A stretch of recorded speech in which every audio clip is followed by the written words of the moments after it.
നമുക്ക് ആദ്യമേ ഫില്ലർ നിർത്താൻ വേണ്ടി നമുക്ക് കോൺക്രീറ്റ് ചെയ്യാൻ കേട്ടോ മച്ചാമാരെ. അപ്പോൾ നമ്മളിന്ന് ഫില്ലർ മണിയിലാട്ടോ. നമുക്ക് 2 ഫില്ലർ ഇടാണ്ട് 2 ആളുണ്ട് കേട്ടോ. അപ്റ്റേറിൻ്റെ ആണ് ഇവിടെ കേട്ടോ നമുക്ക് ഫില്ലർ ഇടാനുള്ളത്. ഇവിടെ നമ്മൾ ഫില്ലറിന് കമ്പി നിർത്തിയിരുന്നില്ല കേട്ടോ. ആദ്യം നമുക്ക് അതൊക്കെ കോൺക്രീറ്റ് ചെയ്യണം, കമ്പി നിർത്തണം. അപ്പോൾ അതൊക്കെ കമ്പി, പെട്ടി, സിമെൻറ്റ് എല്ലാം കൊണ്ടാണ് പോകുന്നത് കേട്ടോ.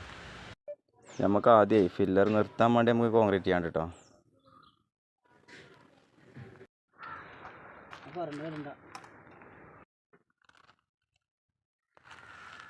വെയിൽ പറയാൻ പോരാ, നല്ല കൊടൂരം വെയിലാണ്.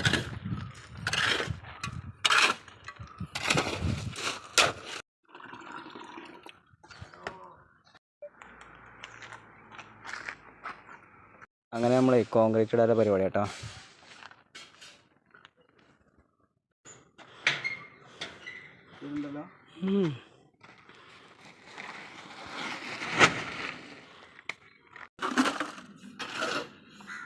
അങ്ങനെ നമ്മളെ ഫില്ലറിൻ്റെ കോൺക്രീറ്റ് ആണ് കഴിഞ്ഞു കേട്ടോ. നമ്മൾ 2 പെട്ടി നമ്മൾ രാവിലെ വന്ന് കമ്പിയൊക്കെ നിർത്തി ബീഡിങ്ങൊക്കെ ഇട്ട് ഫുള്ള് സെറ്റാക്കി കേട്ടോ.